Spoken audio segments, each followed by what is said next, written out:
Today we're looking at the concept of golf fitness and the fact that it's not the same as the golf athlete's philosophy of what we will call athletic development. When we look at the development of a player, from the coach's perspective as well as the health professional's perspective, we think of four key components or four pillars that underpin the development for a player. First one is technical.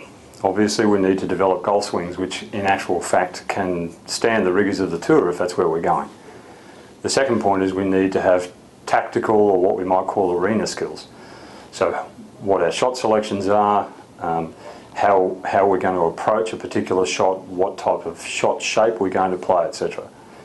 Also there's the mental aspects. How well do we compete? How well do we perform under the pressure of competition? And most importantly from my perspective as a health professional is the physical pillar. Under that physical pillar there are a number of key attributes, and our definition of what we would call athletic development embodies a number of key subsets. Before we go into those, one of the points we need to make is the athletic development of an athlete is a lifelong process, and it's very much a process, not an outcome. So the key points that we would look at are range of motion. So in range of motion we're looking at the flexibility of soft tissue and joints. We may also look at the tone of the muscle, as each individual has a different tone or different tension if you like. We're also going to look at the control of movement or stability that some people will talk about, so the ability for people to control a joint as it moves.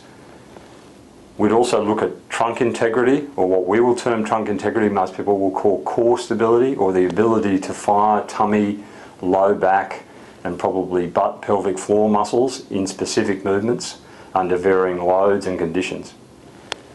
Also we'd look very much in a golf sense for the segment control or body segment control coordination that's required to move my pelvis or hips underneath my upper torso or shoulders, and the varying directions of movement that is required to actually get what we would call optimal proximal to distal sequencing to give you club head speeds and ball speeds which are required to be competitive out on the world tours.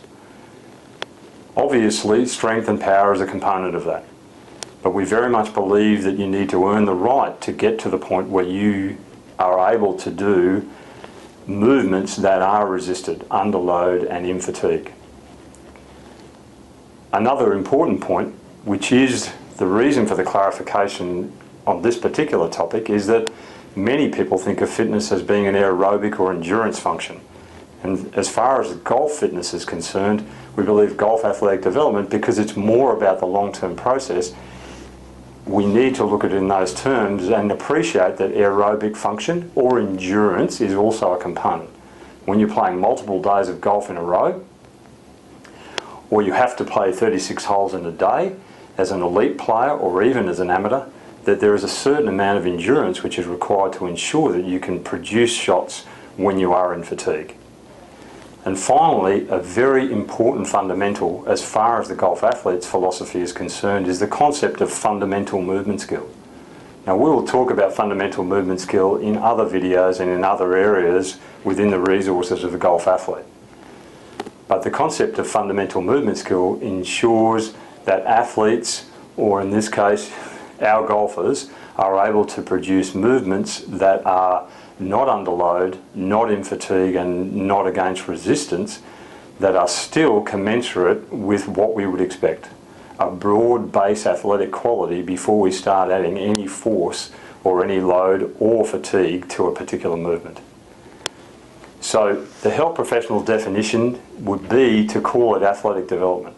It embodies many of those things that we've just discussed. We just have to make sure that the coach, in this case the PGA professional, the golfer and the health professional all agree that in actual fact the concept of what we're talking is perhaps not so much golf fitness as it is golf athletic development.